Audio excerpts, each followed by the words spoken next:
Hey, this is C&D Channel. I'm Chris. This is MMA for you. I'm going to be doing my Bellator 125 Marshall versus Manhoef predictions, which happens on, and the event happens on September 19th. Overall, looks like a fun card. Prelims, watch out for Chris Honeycutt. He is a two-time NCAA All-American for Edinburgh University and one of those top wrestlers that transitioned into mixed martial arts. That's on the prelims.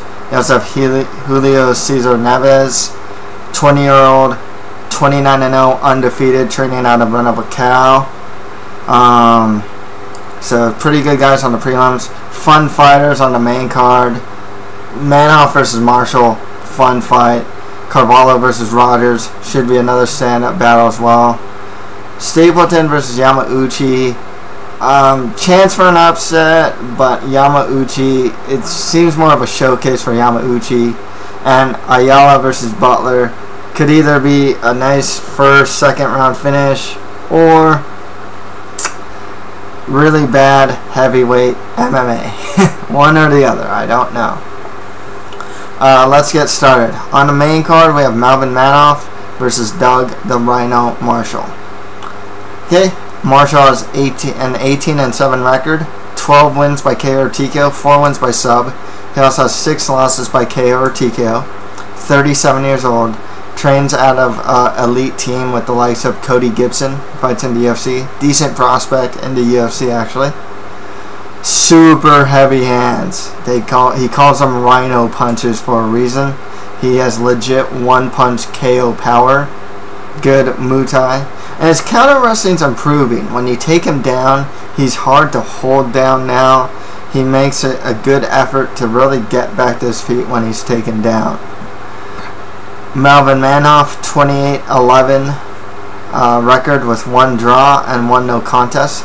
26 of those wins are by KO or TKO. The other 2 wins are by decision. He has 3 losses by KO or TKO and 7 losses by sub. He's 38 years old. Has strong kickboxing, a lot of accolades in the kickboxing world. Super heavy hands, really good knees. He's improving upon it, but his grappling overall is pretty weak, and that's where he's lost a majority of his fights due to getting out grappled. Thankfully, he's up against Doug Marshall, who should not present that much of a problem in the grappling department. One of the problems with Manhoef is, as good as his offense is, his chin is really weak. This guy does get knocked out a good amount of times cold. Can't even go back to the Robbie Lawler fight. Inside leg kick out of inside leg kick, or leg to the ins, you know. And then all of a sudden, Robbie Lawler throws like an overhand right. Manhoef gets knocked out. You can watch a lot of his kickboxing stuff. I mean, he'll win spectacularly a lot of times, but he'll also lose spectacularly a lot of times. That's what makes this a really hard fight to pick, because on a technical level, Manhoef should be better as far as stand-up goes. The chin thing, though, is a big problem because Doug Marshall notoriously hits very hard. Really fun fight here. Man, I'm going with Manhoef just being on a little more diverse, a little more technical, but Marshall definitely has, whether Manhoef has a good chin or not, Marshall has that fight-ending power that could turn off anyone's lights off, you know. But I'll go with Manhoef, a little more diversity, probably the more accurate striker as well. So yeah, Melvin Manhoef for the win there. Next fight, I thought Raphael Carvalho fights Brian Rogers. Carvalho has a 9-1 record, 8 wins by KO or TKO, 1 win by decision. He's 28 years old. He's pretty tall actually in comparison to Rogers. Carvalho is 6'3", whereas Rogers is 5'11". Carvalho's on a 9-fight win streak. His only loss is his first pro MMA fight. He does have some good stand-up from the video I've seen. He has really strong knees, especially from the Thai plum. His grappling overall looked pretty weak. A lot of guys. He also seemed kind of there's one fight I saw, he seemed really susceptible to pressure. In the stand-up even. Just, I remember one guy actually dropped him. Or it looked like he dropped him. But Carvalho managed to rally back. Brian Rogers, 11-6 record. 9 wins by KO or TKO. 1 win by sub. He also has 2 losses by KO or TKO. He's 30 years old. He also has mainly a stand-up fighter. Really heavy-handed. He has strong knees as well. His grappling overall is pretty weak, but it is improving, just in the sense that his takedown defense is getting a lot better, and his ability to get back to his feet when he's taken down is a lot better too. One of Brian Rogers' biggest problems, though, has always been cardio. He has some pretty bad cardio.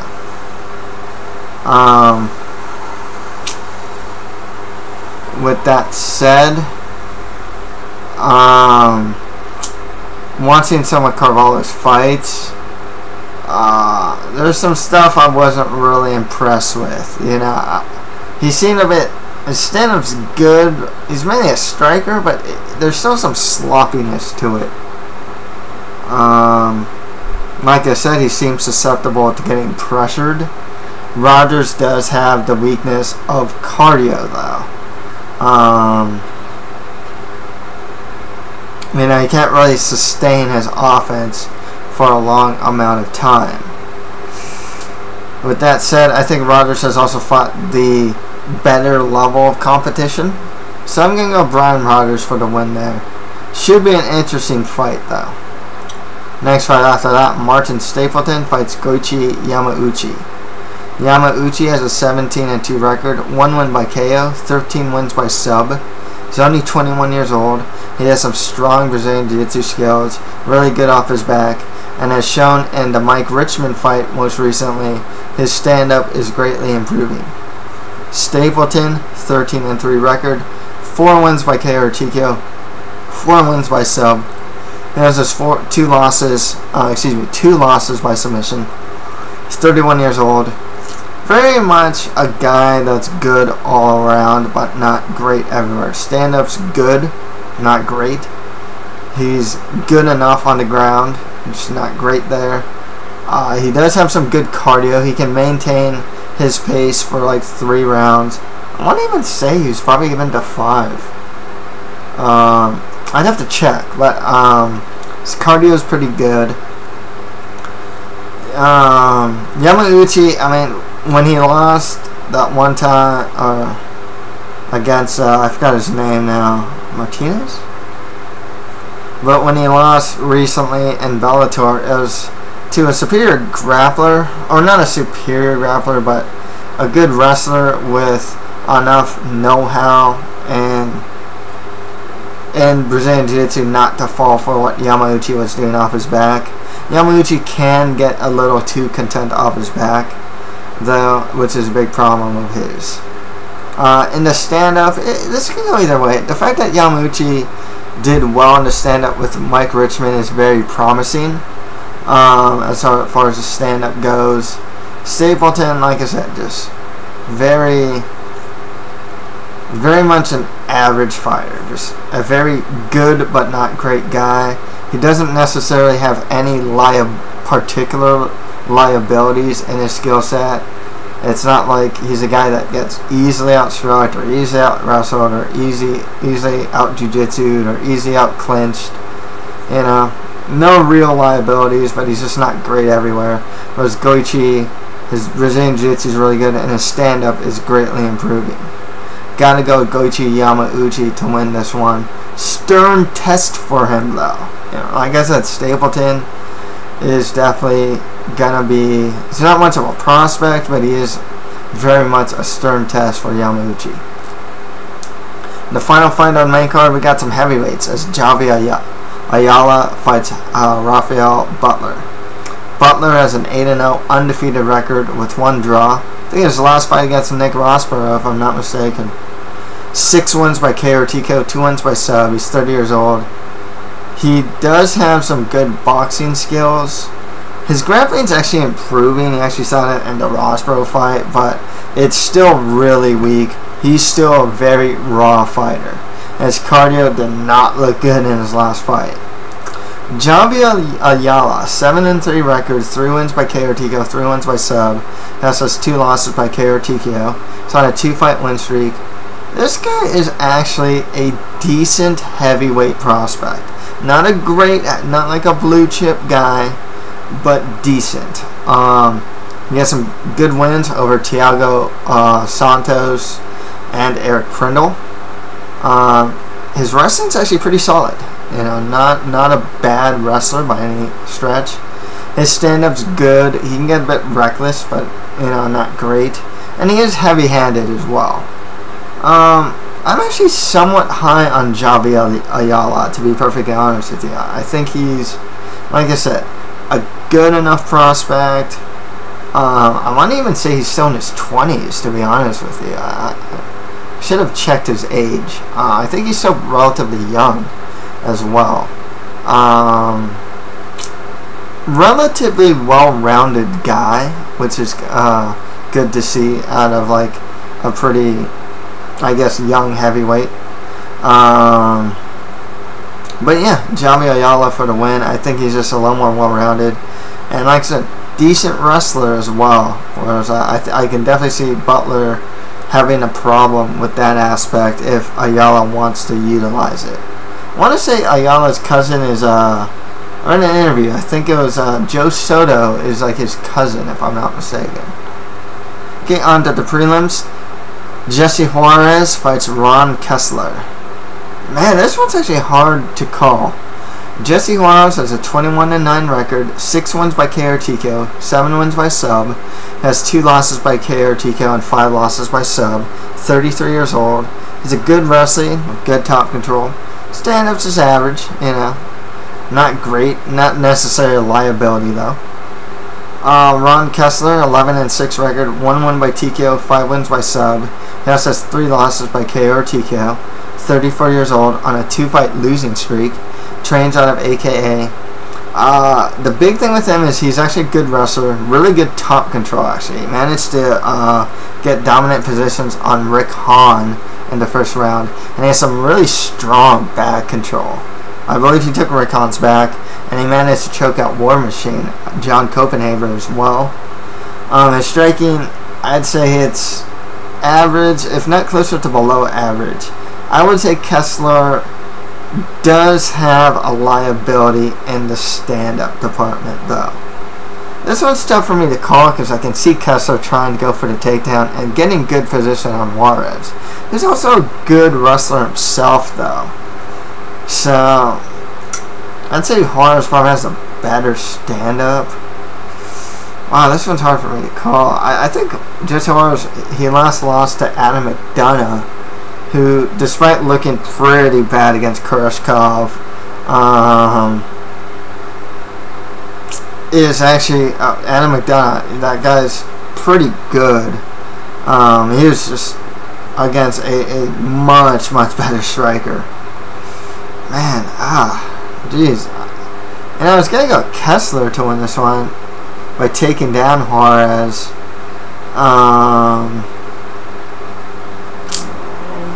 And he could honestly win this fight, especially if he takes a fight to the ground, takes it back, and whatnot. It's not outside the realm of possibility. I'm gonna go with that. Actually, yeah, I'm gonna go with Ron Keslar to win this one. I think he can get the takedowns on Juarez and get dominant position on him. As you can tell, I'm not super confident in that pick.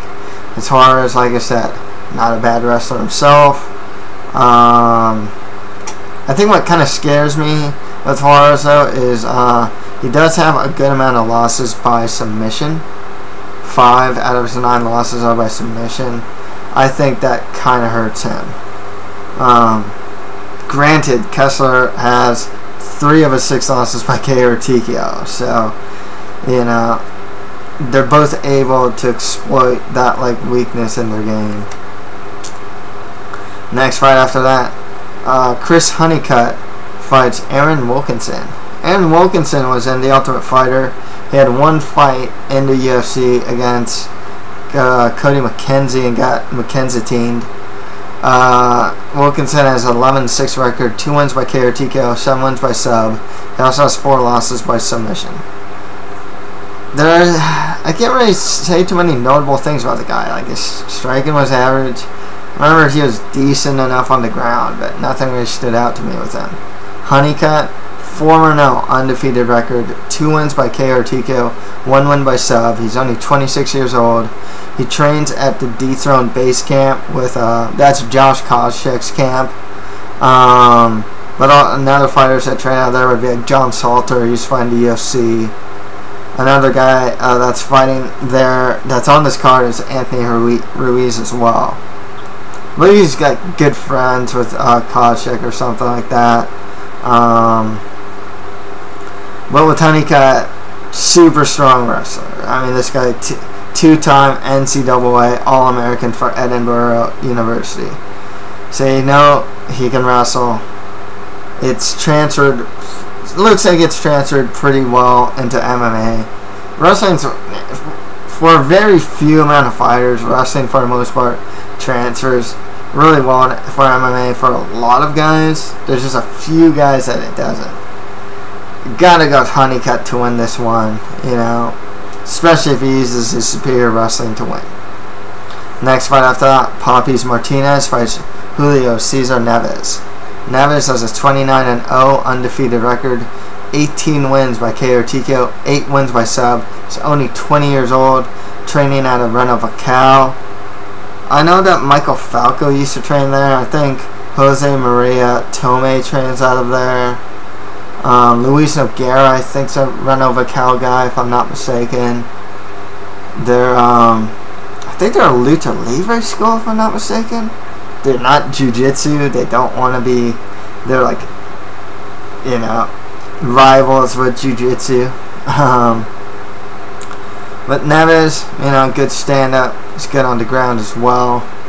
Martinez, 26-10 record with 1 no contest, 8 wins by KO or TKO, 18 wins by sub. He also has 3 losses by KO or TKO and 7 losses by sub.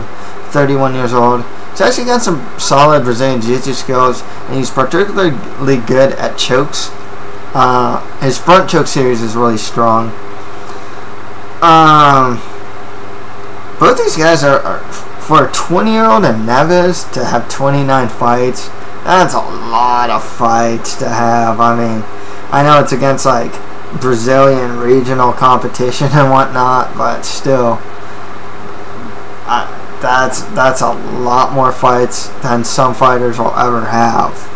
Both these guys are pretty experienced, but I gotta go for the younger, hungrier guy, and Julio Cesar Neves to win that one. Next fight after that, Granson Clark fights George Zuniga. Okay, Clark has a 2-1 record, both wins by TKO. His 1 loss is by sub. Trains out of AKA Fresno.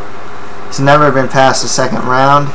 George Zuniga, 2-0 undefeated record with 1 win by sub, 1 win by decision. Perfectly honest with you, I know nothing about these two guys. I'm gonna go Granson Clark to win this one. Next fight after that, don't know much about these guys as well, is Jonny Bonilla-Bowman fights Sergio Cortez. Actually, I've seen Cortez fight. Cortez has a 9-8 record, 4 wins by KO or TKO, 3 wins by sub. He also has 2 losses by KO or TKO and 2 losses by sub on a 2-fight win streak. I said Bowman, I should say Bowman. Bowman has no pro MMA fights. He's 1-2 as an amateur. He has, with his 1 win being by KO. He also has a KO loss as an amateur. Wait, did I say 1-2? Or was it a 1-1? Shoot, I may have wrote that wrong. He's never been, yeah, I think I wrote that one wrong actually. He's never been past the 1st round. I mean, it's a guy making his pro MMA debut versus a guy with 17 MMA fights. Even though he does not have a great record, you gotta go Sergio Cortez to win that one. Just because, you know, he has a lot, just based on experience, really. Got another guy making his pro debut. Matthew Ramirez fights Oscar Ramirez. Okay, Matthew Ramirez, he's 1-0 as an amateur, and in that amateur fight, he has a submission win. Don't know much about him. Oscar Ramirez, 3-1 record, 1 win by TKO, 2 wins by sub, so he is a finisher. He's only 22 years old. Gotta go with Oscar Ramirez to win that one. Nice fight with that. Neal fights Paul Ruiz. Neal, 3-0, undefeated record, 1 win by TKO, 2 wins by decision. He's 28 years old. Gonna be honest with you, don't know anything about that guy. Paul Ruiz, 5-1 record, 3 wins by TKO, 2 wins by decision, 27 years old, 3-fight win streak. Thing that stands out to me with him though, trains at a Team Alpha Male. Gotta go with the Alpha Male guy, Paul Ruiz, for the win there. And finally, Nate James fights Anthony Ruiz. Both these guys actually fought in Strikeforce. Anthony Ruiz, lots of fights, more than 50 fights. 33-19 record, 17 wins by KO or TKO, 5 wins by sub. He also has 3 losses by KO or TKO, 10 losses by submission. He's 36 years old, trains out of the Dethroned base camp with like Josh Koscheck and Chris Honeycutt. Nate James, 13-8 record with 1 draw, 2 wins by KO or TKO, 4 wins by sub. He also has 4 losses by submission, 36 years old, trains out of AKA. He last fought in Strikeforce against Derek Brunson back in November 2011. He does have a solid win though against Danilo Villafort, actually. He showed good wrestling and good top control against him. Striking's not anything to write home against. James, I think strength's mainly in his like grappling. With that said, hey, geez, they're like the same age, pretty experienced guys. I'll go with Nate James to win that one, but it's a coin flip for me, to be perfectly honest with you. Okay, on the main card, I have Melvin Manhoef beating Doug Marshall, Brian Rogers over Raphael Carvalho, Goiti Yamauchi over Martin Stapleton, and Javy Ayala beating Raphael Butler. On the prelims, I have Ron Keslar over Jesse Juarez, Chris Honeycutt over Aaron Wilkinson, Julio Cesar Neves beating Poppies Martinez, Granson Clark over George Zuniga, Sergio Cortez over Jonny Bonilla-Bowman, Oscar Ramirez beating Matthew Ramirez, Paul Ruiz over Neal, Nate James over Anthony Ruiz. That's it for my predictions for Bellator 125, Marshall versus Manhoef. If you have any comments, just leave them below. That's it for MMA for you. Thank you guys very much.